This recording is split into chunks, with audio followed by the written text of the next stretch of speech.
It was 69 the year the house stopped feeling like mine. Funny how a place can shift under your feet without moving an inch. The walls stay the same, the windows too. But something in the way the air settles around you changes.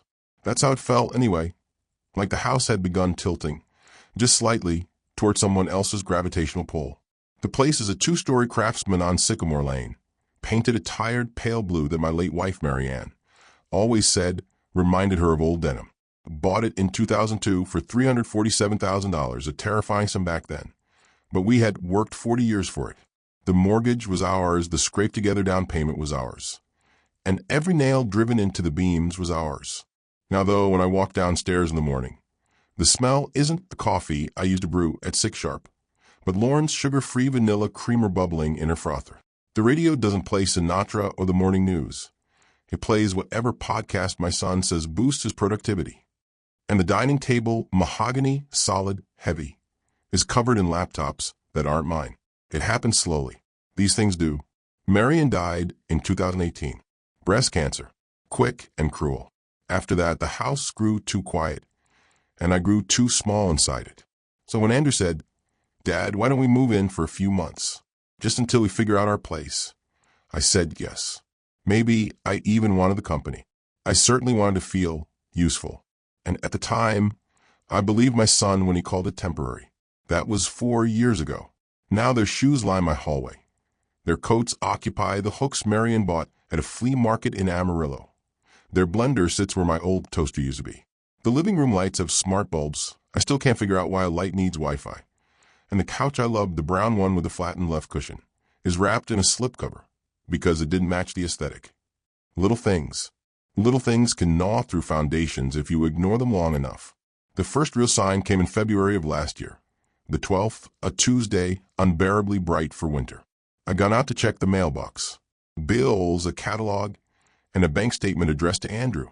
I brought everything inside, sorted it into neat piles like I always did, and laid Andrew's envelope on the kitchen island beside his keys. He came home that evening, opened it, and frowned in a way that made my spine pinch. "Dad," he said, tapping the paper, "did you use the joint account for something this month?" I blinked at him. "Joint account?" "Yeah," he said, growing impatient. "The household account, the one you and I share." I didn't remember sharing any such thing. But in the months after Marianne died, I'd signed a lot of things Andrew put in front of me: transfer forms, automatic payment authorizations, simplifying bills, consolidating statements. He said it was easier this way, that he'd handle the financial logistics, so I didn't have to. I suppose that's how it started. I cleared my throat. "What's the problem?" "There's a cash withdrawal for $800, he said, "from last Thursday." I stood there, palms open, feeling useless and old. I didn't take out $800. I was home all day Thursday. You know that? He exhaled sharply. That sound younger people make when they want to remind you that your memory is suspect. "Maybe check again." "It's fine. I'll figure it out." He tossed the statement onto the counter like it had personally offended him and walked away. Later, I checked the cameras, the ones he installed for safety. No footage of me leaving the house, but the withdrawal remained on the statement the following month. 2 weeks later, there was another one, $1,200.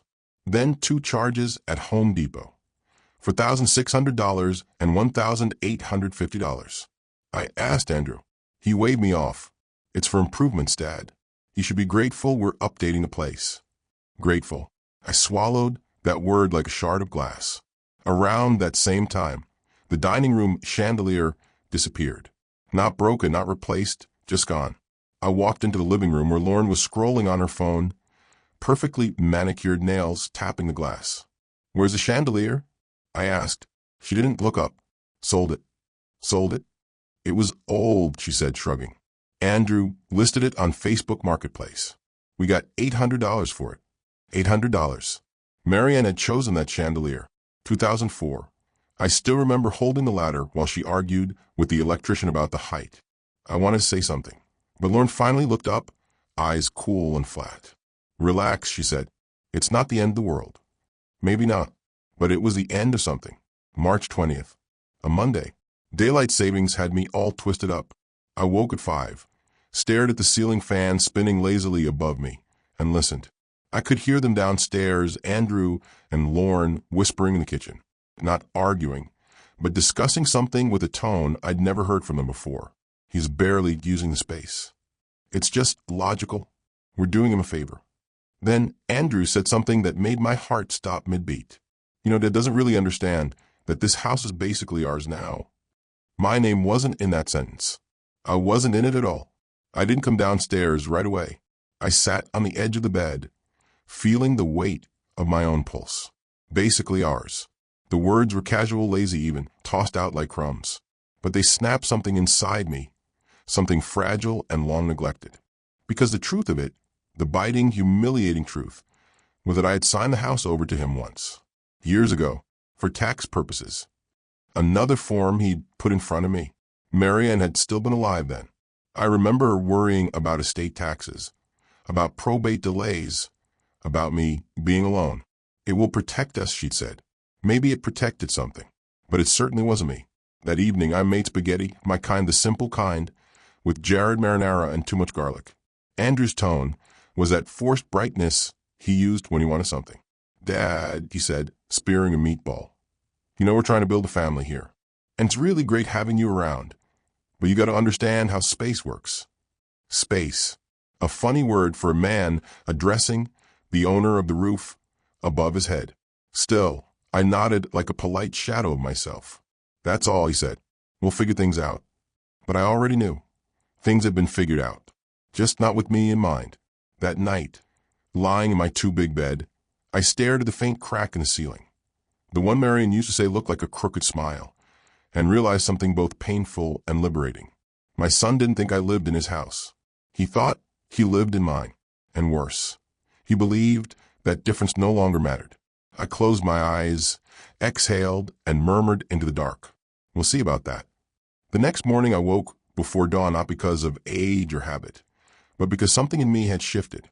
It felt almost physical, like a bone that had been out of place for years, quietly slid back where it belonged. I brewed my own coffee for the first time in weeks. The smell of the grounds, dark roast Colombian, filled the kitchen before the sun came up. I took my mug to the dining table, the one that used to be ours, now littered with Andrew's chargers and Lauren's folded gym leggings. I pushed their things aside and cleared a space just big enough for truth. It was time to start counting. I unearthed an old file box from the hall closet, a beige plastic thing Marianne had labeled house papers important. Inside were manila folders, postcard reminders, faded receipts, the sort of order only a long marriage can create. I spread them out on the table and began. Property tax notices, utility bills, a 2002 mortgage statement, insurance forms, the original purchase contract for the house, signed by me and Marianne in blue ballpoint ink. Seeing her handwriting again made my hands shake, but I kept going. Andrew came downstairs, half asleep, rubbing his eyes. Dad, he mumbled, what are you doing with all that stuff? Just reviewing some things, I said. He shrugged and reached into the fridge for almond milk, the kind in a carton that cost more per ounce than gasoline. Well, don't make a mess. We've got people coming this weekend. People. His people. Friends who treated me like an exhibit, Andrew's dad. The old school guy who refuses to use his iPhone. They always laughed. I always smiled. Not anymore. I waited until he left for work before opening the kitchen drawer where I kept recent documents. It was worse than I feared. There were bank statements tucked under appliance manuals, credit card bills under takeout menus, a stack of envelopes from Chase, all addressed to me and Andrew jointly. Jointly, my name first to second. But that didn't comfort me. I slit them open with a dull butter knife and started reading. January, $3,200 transfer to ML Renovations. $940 spent at West Elm. $1,350 at Peloton Interactive. February, $4,600 at Home Depot. $1,850 at Home Depot again. $1,200 ATM withdrawal. $520 subscription service I'd never heard of. March, $9,700 transfer to Richland Financial Services. $2,200 airline tickets to Miami. $1,100 at Restoration Hardware. Total for 3 months, $27,360. $27,360. Siphoned from an account I didn't know I shared. And then I saw it. April. $55,000 wire transfer to Redwood Equity Holdings. I blinked slowly, waiting for the number to morph into something smaller, more survivable. It didn't. $55,000. The memo line read, investment property down payment. My stomach knotted. I stood, paced to the sink, splashed cold water on my face. Andrew had bought another property. An apartment? A condo? A rental? And used my money to do it. Quietly, confidently, like he had the right. I gripped the edge of the counter until my knuckles whitened. This is theft, I whispered. This is betrayal. Hearing myself say it made something settle inside me, like dust dropping from a high shelf. At noon, Lauren came home from her Pilates class, her leggings spotless, her hair in a smug ponytail. I held up the April statement. Lauren, what is this? She glanced at it, expression unchanged. Oh, that. Andrew handled it. You know, investments. With my money. She shrugged. Actually shrugged. Joint account, isn't it? Joint means shared, I said slowly. Discussed. Agreed upon. Relax, she said, grabbing a sparkling water from a fridge. It's good for all of us. Besides, you weren't using that money. The table was set beautifully. I'll give her that. Cream cloth napkins, gold flatware, sparkling water in tall glasses. But what caught my eye was the seating. There were 8 chairs around the table. 7 of them were occupied. The empty one was the end of the table. The seat Marianne had always taken. Someone else, a woman named Jade, with a sharp bob haircut and sharper opinions, had taken my usual seat without hesitation. Here, Lauren chirped, patting the head of the table. You can sit there. Upstage, observed, an afterthought. I took the chair without comment. Andrew lifted his wine glass toward his guests. Thanks for coming, guys. We're excited about the new chapter in our lives. Lots is happening behind the scenes. People oohed and awed. Someone clapped. Then someone asked, so what's the timeline on renovations? When are you gutting the kitchen? Gut. My kitchen. Marianne's kitchen. I felt my jaw tense. Lauren answered breezily. As soon as we finalize financing. Shouldn't be long. And once we clear out some excess space. She let the sentence hang. My fork paused halfway to my mouth. Excess space? I didn't need to be a mind reader. Andrew added, yeah, we've got plans. Big ones. It's time this place finally works for us, you know? Us. The pronoun they used more often than my name. One of the men, Scott, with the beard and a laugh that sounded like a stuck car horn, gestured toward me with his glass. So Andrew told us you guys convinced the old man here to downsize, finally. That's got to be a huge relief for all of you. Silence. Utter, ringing silence. I turned my head slowly toward Andrew. He froze. His smile thinned. Scott, dude, not now, he muttered, kicking him under the table. But Scott whined loose and kept going. I mean, hey, no shame.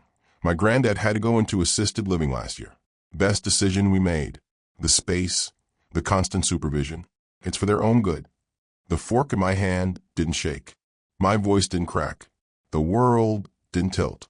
But something in me, some quiet, stubborn hinge, clicked shut. I placed my fork down neatly, deliberately, and asked, Andrew, what exactly did you tell your friends? He opened his mouth, then closed it. Lauren stared at her plate. I kept going, calm, steady, surgical. Did you tell them I'm moving out? That I've agreed to leave my own house? Andrew rubbed the back of his neck. Dad, come on. Don't do this right now. So that's a yes. He sighed, finally snapping. Look, we've talked about you needing more structure, more support, and this house is too much for you. Funny, I said. I didn't know owning a home turned into a disability. The table shifted uncomfortably. Lauren cut in quickly, desperate to steer the narrative. It's not an insult, Earl. You've just been struggling, and we can't keep tiptoeing around. I've been struggling? I repeated softly. Well, she said, shrugging with performative sympathy. You forget things. You're slow to adapt. You don't understand modern finances. There it was, the subtle cruelty wrapped in gentle wording. The kind that cuts worst because it pretends to be concern. Andrew leaned forward. Dad, come on. It's time to be Realistic. I folded my hands on the table. Realistic, I echoed. All right then, let's be realistic. Everyone watched me like a spectacle. When did you decide? I asked Andrew. When were you planning to tell me that you and your wife already see me as someone to be relocated? He bristled. Dad, you're twisting it. We're trying to help you. And this house, he gestured broadly, needs people who can actually maintain it. People who understand what a long-term plan looks like. I stared at him, really stared. And for the first time, I saw the full shape of his arrogance. Not sudden, not accidental, but grown over years of taking and never being told no. Andrew, I said quietly, I built every inch of this place. Your mother painted these walls with her own hands. I laid those floorboards during a heat wave that nearly put me in the hospital. I paid the mortgage with double shifts and sacrifice weekends so you could have a life that didn't break your back. He rolled his eyes. Dad, please don't do nostalgia right now. Nostalgia. He had vaporized 40 years of work into a sentimental inconvenience. I felt a flush climb my neck. Not embarrassment. Anger. Real anger. The kind that doesn't yell but sharpens. So tell me, I said, what exactly is the plan? Kick me out? Sell the house? Renovate it into some modern cage I'm not allowed to live in? Andrew leaned back, crossing his arms. You're overreacting, and we can't have this conversation while company is here. But you could have them here when announcing that you own this place? His expression twitched. Dad, please. No, I said. Not this time. Silence swallowed the room. Then Andrew stood abruptly, palms slamming onto the table. If you want to stay here, you follow our rules, he snapped. We're the ones making this homework now. We're the ones planning for the future. You're acting like a victim when all we've done is support you.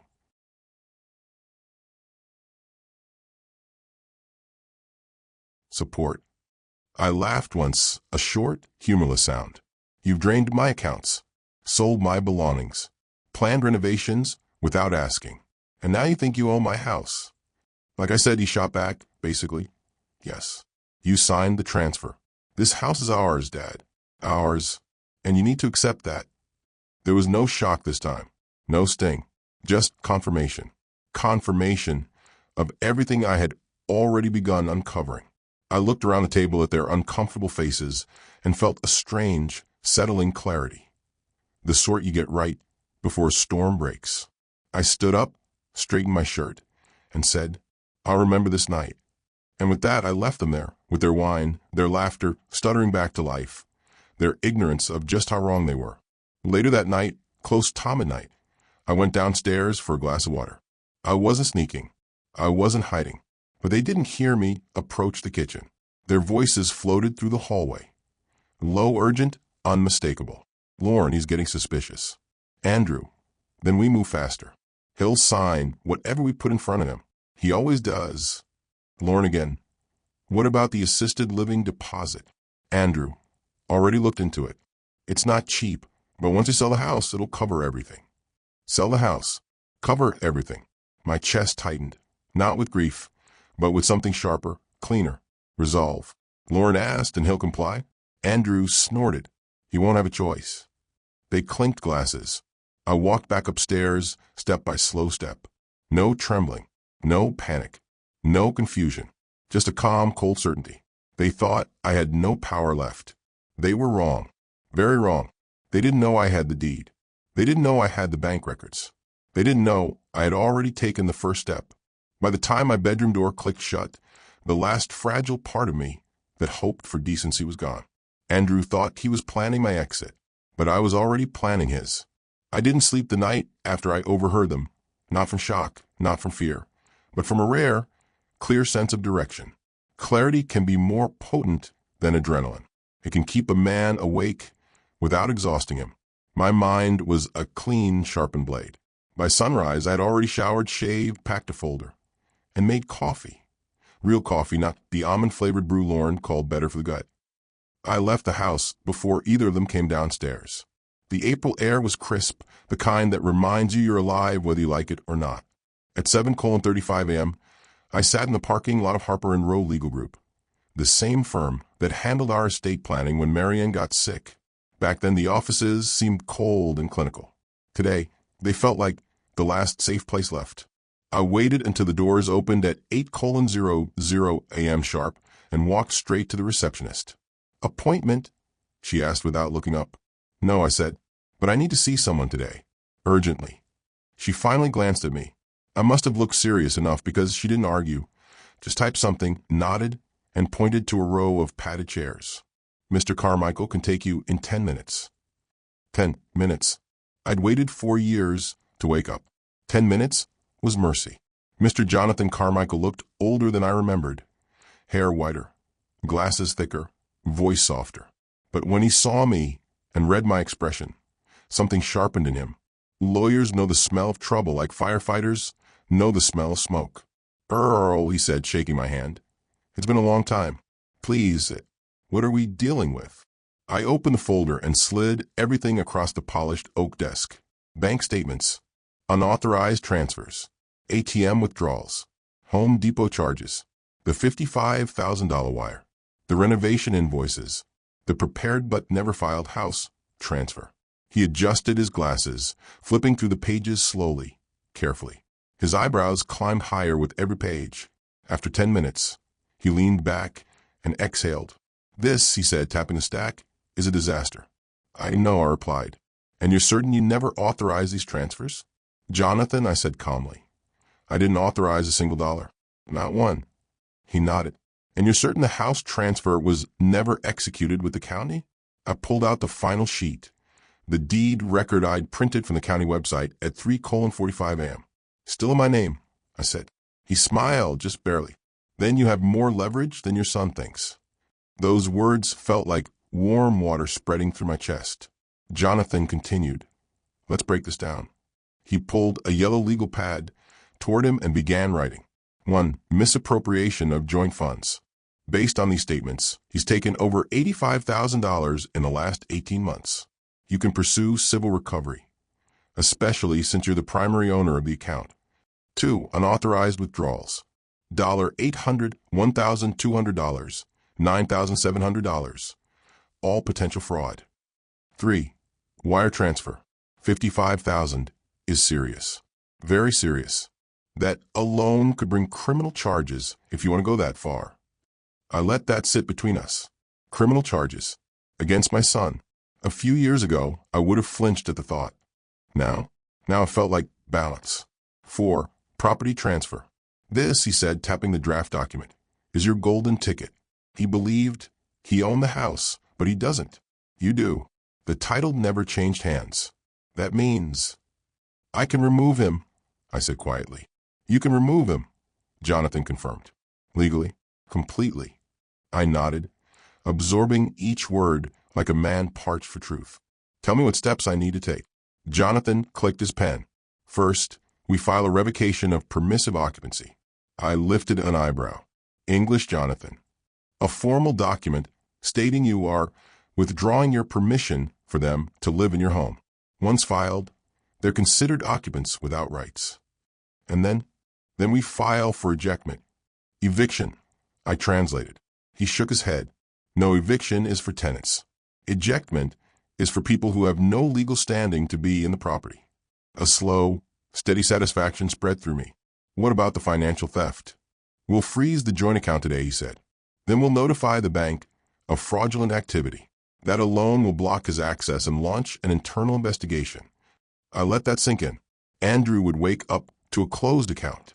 No money, no access, no explanation. What about the investment property? I asked. If he used stolen funds to make the down payment, Jonathan said, we can file a lien on that asset and freeze it as well. A lien on his precious rental. The same rental he bragged about to friends. The one he said would secure his family's future. I exhaled a thin, humorless breath. He's not going to take this well. Jonathan looked at me over his glasses. Earl, this is going to get ugly. There will be shouting, threats, blame, tears maybe. But you must stay calm. The law is on your side. I nodded slowly. I can stay calm. You always have, he smiled. After a moment of silence, he added gently. Do you want them charged, Earl? Criminally? I looked down at my hands that had built a home, raised a child, buried a wife. I want accountability, I said, whatever form it takes. He nodded. We'll begin today. By noon, the joint account was frozen. By 12:30, the suspicious transactions were reported. By 1:00, the lien paperwork was in process. By 1:45, the revocation notice was printed and ready. At 2:10, I sat in my car outside the house, holding the envelope. This was the part one thought would hurt, the part where a father chooses himself over his child. But standing there, watching my own house through the windshield, I realized something. A father doesn't choose himself over his child. He simply chooses not to be devoured by him. I walked to the front door. Inside, Lauren was on the couch scrolling through her phone, a bowl of kale chips beside her. She barely glanced up. "You're home early," she said. "Andrew's not here." "I know," I said, placing the envelope on the coffee table. "This is for both of you." She eyed it suspiciously. "What is it?" "Notice," I replied. "For what?" "For what comes next." She reached for it, but I turned and walked away before she could open it. I went upstairs, grabbed a duffel bag, filled it with a few clothes, my toiletries, and the framed photo of Marianne and me at Lake Tahoe. Lauren's voice drifted up the stairs, sharp, rising, panicking. "Andrew, you need to call me. Now." I zipped the duffel shut, slung it over my shoulder, and walked past her without a word. She stood there trembling, envelope in hand, eyes wide. "What did you do?" she demanded. I paused just long enough to meet her gaze. "What you thought I never would." Then I left. I drove to a motel on the edge of town, the kind with flickering neon signs and a lingering smell of old carpet. Room 117. Weak air conditioning, thin pillows, a television from another decade. But it was mine. For the moment, that was enough. I sat on the bed, opened the lamp drawer, and found a small notepad. On the first page, I wrote 3 simple lines. He thought he owned my house. He thought I couldn't stop him. He forgot who built the door he's about to be pushed through. I placed the pen down, exhaled, and listened to the quiet. The counter-strike had begun. Now I just had to wait for the storm. The storm arrived faster than I expected.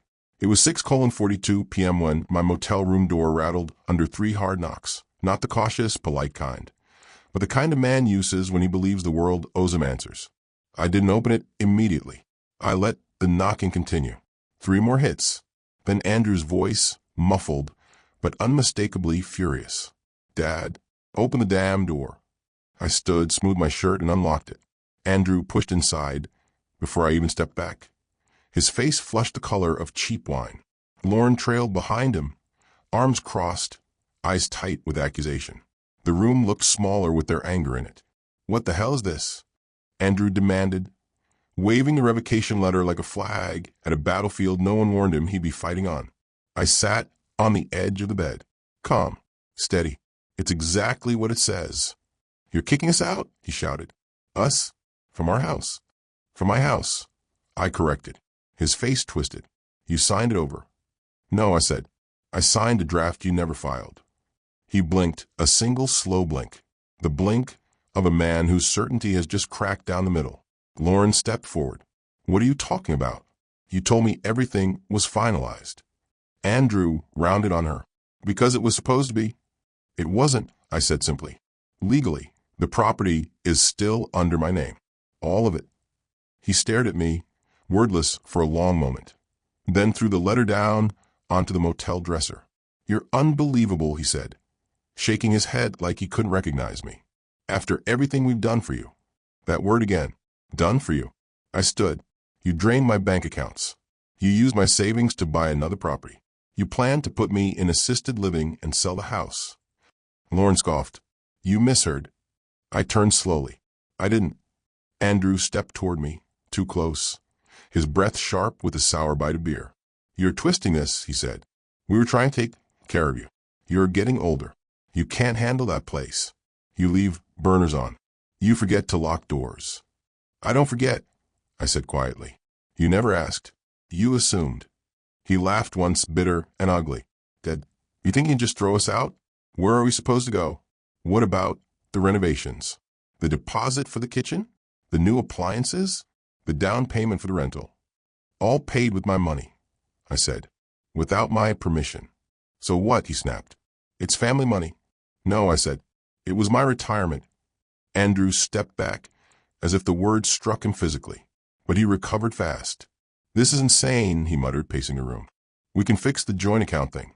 Just unfreeze it. I'll handle the transfers. You don't need to do anything. I've already done what I need to, I said. The bank is investigating. The lien on your new apartment should be active within the week. He stopped pacing. His jaw clenched. You put a lien on my property? On the property you bought with stolen funds? Yes. Lauren exhaled sharply. The kind of exhale someone makes when a servant breaks a vase. This is ridiculous. You're acting petty and vindictive. I'm acting like someone who finally woke up, I said. Andrew stepped forward again. His tone changed, no longer furious, but cold, controlled, dangerous. Listen to me, he said, lowering his voice, like a man explaining consequences to an employee. That house, the renovations, the new setup, the future we've planned, that doesn't work without you cooperating. You can't just pull the plug. You can't just... I can, I said, and I have. The veins in his neck stood out. You think you're some kind of hero in this, he hissed. You think this is noble? You're wrecking our lives. And you're ready to wreck mine, I said, quietly and permanently. He flushed. We weren't throwing you out. Yes, I said, you were. Lauren's voice cut through the room like a serrated edge. Do you have any idea how embarrassing this is? To have to tell people we're being thrown out? To walk away from everything we built? Everything you built, I said, was built with my back and my bank. Her face twisted. You're pathetic. Andrew snapped. Enough, Lauren. She fell silent, but her eyes kept burning holes through me. Andrew pressed his palms against the dresser, breathing hard. You can't do this, he said finally. It's cruelty. That's what it is. Cruel, I repeated softly. Is that what you call it when a man reclaims what's his? He stared at me, the silence thickening. Then slowly, deliberately, he nodded. Fine, he said. If you want to be heartless, we can do that. But don't expect us to go quietly. He stepped closer, too close again, and whispered, You're going to regret this. I didn't move. I already regret trusting you. He flinched, just slightly. Then he stormed out of the room. Lauren followed, pausing only to glare at me. You don't deserve him, she spat. I deserve better than both of you, I replied. She slammed the door hard enough to rattle the frame. The next morning at 8:15 a.m., Jonathan called. Earl, he said. They contacted the firm. Of course they did. And I asked. They're trying to claim equitable ownership. They're arguing that their contributions to the house give them rights. I snorted. They bought a blender and some chairs. He chuckled. Yes. And the law disagrees with their position. Good. Next step, he continued, is formal notice. They'll have 30 days to vacate unless they challenge. And if they challenge, they'll lose, I finished. Yes, he said, badly. I thanked him and hung up. I drove back to the house around noon, knowing they'd be there. My hand didn't shake as I put the key in the lock. The door didn't open. My key no longer fit. I stood there for a moment, not surprised, not even angry, just confirmed. Inside, I heard voices. Lauren's natural tone. Andrew's frantic pacing. He opened the door abruptly, face red, eyes bloodshot. What are you doing here? He snapped. I live here, I replied. Not anymore. He stepped back slightly, giving me a full view of the entryway. My suitcase, the one I kept in the hall closet, sat beside the door. My boots, my jacket, my toiletries in a plastic bag. Everything of mine that wasn't nailed down had been dumped unceremoniously in a pile, like a donation drop-off. He pointed at it. Take your things, he said, and go. There it was, the moment he crossed the final line, the moment he made the decision for me. He threw me out of my own house. I didn't argue. I didn't plead. I simply picked up my things, looked him dead in the eyes, and said, You just evicted the wrong man, Andrew. He smirked, triumphant, vicious. No, he said. I evicted the only man in the way. I stepped back, down the porch stairs, duffel on my shoulder. You'll understand soon, I told him quietly. And when you do, you'll wish this day never happened. He slammed the door in my face. I let him, because the legal papers were already filed. The sheriff's notice was already pending. The ejectment order was days away. The bank was already freezing his accounts. The lien on his investment property was already active, and he had just made himself a trespasser. He had no idea, but he was the one about to be thrown out permanently. The day the sheriff came, the sky was painfully bright, the kind of clear, ruthless blue that makes every shadow look sharper, every truth harder to avoid. I stood across the street from my own house, a paper cup of gas station coffee in my hand, watching the sun catch on the second-floor windows I had washed myself for 21 years. At 9:07 a.m., a white Ford Cruiser turned onto Sycamore Lane. My heart didn't race. My hands didn't shake. I felt nothing except a steady, cool awareness. The kind of man feels when life finally aligns with justice. The cruiser slowed, blinked its lights once, and stopped in front of my house. A deputy stepped out, tall, broad-shouldered, his badge catching the light. He glanced at a clipboard, then at the front door, the door that no longer opened for me. Perfect. I crossed the street and approached. "Morning," the deputy said. "Mr. Earlyoung? That's me. I've got the ejectment order signed by Judge Alvarez, effective immediately." He handed me a copy. The official seal gleamed gold in the sun. I read it once, then again. Defendants: Andrew Young, Lauren Young. Status: occupants without legal right. Action: immediate removal. My chest loosened with a breath I didn't know I'd been holding for years. The deputy nodded toward the porch. "Ready?" "I am." He marched up the steps and knocked. Firm, professional, final. Inside, footsteps scrambled. Muffled voices. A thud. Then the door swung open. Lauren answered first. Her hair was a tangled mess, mascara smeared under her eyes. She wore a robe that had probably cost more than my monthly Social Security check. But she looked small in it, brittle, sharp-edged, cornered. "Can I help you?" she snapped. "Yes, ma'am," the deputy said. "We have a court order. You and your husband are required to vacate the property immediately." Her face twisted. "What? No, this is a mistake. This is our house." I stepped into view. She went pale, not white, ash, like someone had just opened a coffin in her chest. "You did this," she whispered. "No," I said softly. "You did." Her mouth opened and closed twice before any sound came out. You can't just take it back." "It was never yours," I said. The deputy was already stepping inside. "Ma'am, you need to gather personal belongings. Clothing, medication, essentials. Furniture stays until ownership is formally resolved." "It's our furniture," she shrieked. "Bought with my money," I reminded her. That made her falter. She clutched the doorframe like the house itself was slipping out from under her. Then Andrew appeared. He'd clearly tried to make himself presentable. Hair slicked back, shirt tucked in. But his eyes were red, his jaw clenched with sleepless rage. "Dad," he said through his teeth, "let me talk to you privately." "No." His face contorted. "Dad, don't do this. Please." There was no sincerity in the plea, only fear. Fear of consequence. Fear of losing control. Fear of losing access. "You threw my belongings onto the porch," I reminded him. "Last week." His jaw trembled. "That was different." "How?" "Because," he swallowed hard, "because you were being unreasonable." I looked at him, really looked, and saw the boy I raised buried under layers of greed, entitlement, and self-pity. "Andrew," I said quietly, "I'm not punishing you. I'm protecting myself." He shook his head violently. No, you're destroying me. Do you understand what this does to us? We have nowhere to go. We have payment, we have plans. You should have thought of that when you drained my accounts.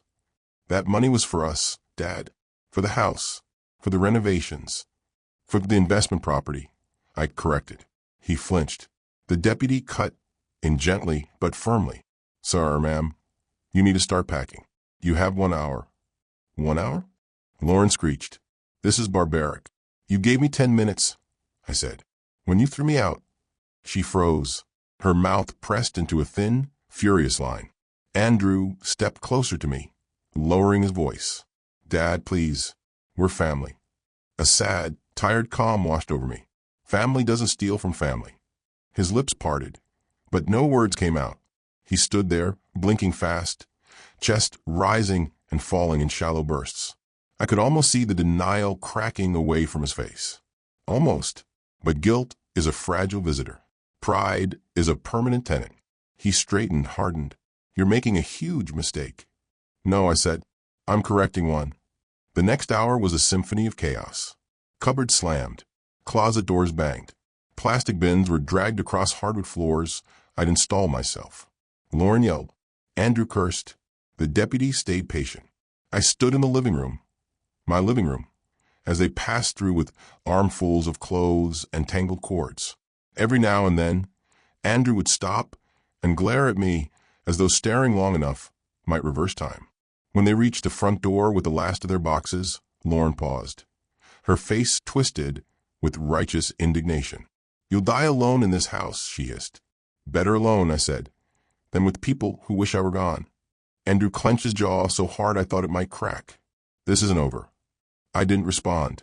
Some endings don't need words. They walked down the steps, my steps, loaded their belongings into their SUV, and slammed the doors. The engine roared, the tires screeched, and the car sped down Sycamore Lane like a wounded animal. Silence followed. Deep, beautiful silence. The deputy handed me a final copy of the order. They can't legally return without your permission. If they do, call us. I will, I said. You want me to walk through the house with you? Make sure everything's secure. I shook my head. I know every inch of this place. He nodded respectfully. Take care, Mr. Young. When he drove away, the quiet felt different. Not empty, not lonely, just clean. I stood alone in the entryway, looking around. Light pooled across the hardwood floors. Dust motes floated lazily in the sunbeam cutting through the window. The air smelled like lemon cleaner and roasted chicken, the remnants of last night's dinner party, now stripped of pretense. The house didn't feel confused anymore. It felt relieved, like it had come back into alignment with its rightful owner. I walked from room to room slowly, touching the door frames, the kitchen counter, the back of Marianne's old rocking chair. In the dining room I paused. The chandelier, the replacement one Lauren had picked, was crooked. Figures. I reached up and tightened it with one twist of my wrist. Better. My phone buzzed. A voicemail. Andrew. I didn't listen. I stood there, alone in the place I had built, and realized something astonishing. For the first time in years, I felt at home. I walked to the fireplace, lit a match, touched it to the edge of the revocation envelope they had left shredded on the floor. Flame curled the paper inward, turning bitterness to ash. Then I whispered into the warm, rising smoke. And that, I said, is why you never steal a man's house before checking who truly owns it. The first night alone in the house felt strangely foreign, like sleeping in a freshly laundered shirt that didn't yet know the shape of my shoulders. I sat in the living room with a bowl of tomato soup, my dinner of choice whenever life demanded simplicity, and listened to the hum of the refrigerator. Peace as a sound. I had forgotten it. The house felt bigger, too, not in a cavernous, lonely way, but in a way that suggested it was finally breathing again. No thundering footsteps, no slamming cabinets, no forced cheerfulness from people who wanted everything except the company of the man who built it all. Just walls, just light, just me. I didn't miss their noise. I didn't miss them. What I did miss, in a soft, unreachable way, was a version of Andrew I used to believe in. The kid who'd sit on my shoulders at baseball games, waving at the field like the players could see him. The teenager who'd bring home C's in math, but tried hard enough to make me proud anyway. The young man who hugged me tight at his wedding reception and said, in a rare moment of tenderness, "Dad, I owe you everything." He hadn't owed me everything. Just honesty, just respect, just decency. But somewhere along the years, between ambition and entitlement, he misplaced all three. That night, sitting by the fireplace with a blanket across my knees, I allowed myself to mourn him. Not the man he was, but the man he could have been. Grief doesn't just come from death. Sometimes it comes from clarity. The next morning, I began reclaiming the house in small, deliberate motions. I took down the LED strip lights Lauren had plastered across the living room ceiling. The adhesive left faint marks on the paint, but that was fine. I had paint in the garage, oldkins covered in dust, but still usable. I removed the framed abstract art they'd bought on credit and replaced it with a watercolor Marianne had painted during a trip to Carmel. I vacuumed the living room rug, honest beige, the one she chose, and rolled up the geometric black and white monstrosity Lauren had insisted was modern.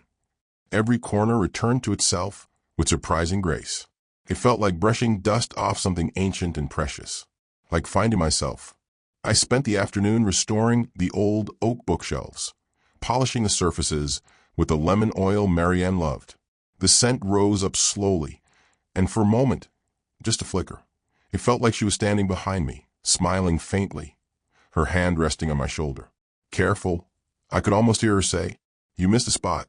I smiled, not sadly, just softly. I didn't fill the silence with music or television. I didn't need to. The house had its own voice now. Floorboards settling, wind pushing gently against the front windows, a bird tapping the glass, as if checking who lived there now. Only me. And that was enough. 3 days after the ejectment, Andrew called. 37 times. I didn't answer. He left voicemails, angry, tearful, bargaining, accusatory, pleading. The cycle every guilty man completes when consequences finally come for him. The last message, left at 11:52 p.m., cracked halfway through. "Dad, I don't understand why you're doing this. I know we messed up, but I'm your son. Please just call me. Please." Hearing his voice hurt, but not in a way that made me want to undo anything. I deleted the message. Some bridges are burned by necessity. A week later, the lien was finalized. The rental property Andrew bought with my money was frozen, and his bank accounts, the ones he'd tied to my savings like a parasite, remained locked pending investigation. I received 3 letters that week. One from his lawyer, one from him, one from Lauren. I didn't open the last one. Predictably, it smelled like cheap perfume and entitlement. Andrew's letter, though, I allowed myself to read it, not out of compassion, but closure. It was 5 pages long, rambling, contradictory, half apology, half accusation. "We never intended to hurt you. We were trying to secure our future. You don't understand how expensive life is now. You're being heartless. You were supposed to help us." Not once, did the letter say, "We were wrong." Not once did he say, "I'm sorry." Not once did he acknowledge what he had done. I folded the letter, placed it in a drawer, and closed it. It felt like closing the door on something I had carried far too long. By the second week, the house had settled into a new rhythm. I repaired loose cabinet hinges in the kitchen, fixed a leaking faucet in the bathroom, and replaced the batteries in the smoke detectors. Tasks Andrew always claimed he would get to eventually. He never did. I realized with a quiet swell of pride that I still could. My hands, though older, still remember the work. When I sat in the backyard on Thursday morning, sipping black coffee under the maple Marianne planted 15 years ago, I heard footsteps behind me. Not hurried, not angry, soft. It was my neighbor, Mrs. Briggs, a kind widow with a purple garden hat and a voice as gentle as chamomile tea. "I heard what happened," she said, easing into the lawn chair beside mine. "Word travels fast around here." I nodded. "It usually does." She looked at me with sad, perceptive eyes. "You didn't deserve that." "No," I said quietly, "but I allowed it for too long." She hesitated. "Do you regret it? Taking the house back?" I took a slow sip of coffee, let the bitterness settle on my tongue. "Regret is the price of love," I said, "but acceptance is the gift of clarity." She smiled. "You always had a way with words, Earl." "Not always," I said, "but I've learned that silence can be an accomplice." We sat together for a while, listening to the rustle of leaves overhead. "I'm proud of you," she finally said. For the first time in months, maybe years, I believed someone. Late on a quiet Sunday morning, I walked upstairs to the spare bedroom, the one Andrew and Lauren once claimed as their workspace. I stood in the doorway, hands on my hips, planning where to put the new bookshelf, where to hang Marianne's framed quilt, how to turn the room into something that belonged to me again. As I looked over the empty space, my phone buzzed once in my pocket. A text from Andrew. It contained only 3 words. "I have nothing." For a moment, my breath caught, a reflex older than reason. Some parts of fatherhood don't die easily. But then I exhaled. He had chosen this path. He had stripped me of dignity. He had stolen from me. He had lied to me. He had thrown me out. And now he reaped what he'd sown. I typed a reply, 4 words, then deleted it. Some truths don't need to be said aloud. Instead, I wrote a different message. Not kind, not cruel, just honest. Actions have consequences. I hit send. Then I turned off the phone, placed it on the empty dresser, and looked around the room. My room, in my house, on my terms. The sunlight drifted across the floorboards like a soft promise. I opened the window. Fresh air filled the room. The maple leaves rustled, whispering their quiet approval. And for the first time in a long time, I felt whole. I whispered into the stillness, "This house is mine again." Then, with a steady heart and a steady hand, I turned and walked downstairs, ready to reclaim the rest of my life, one honest room at a time.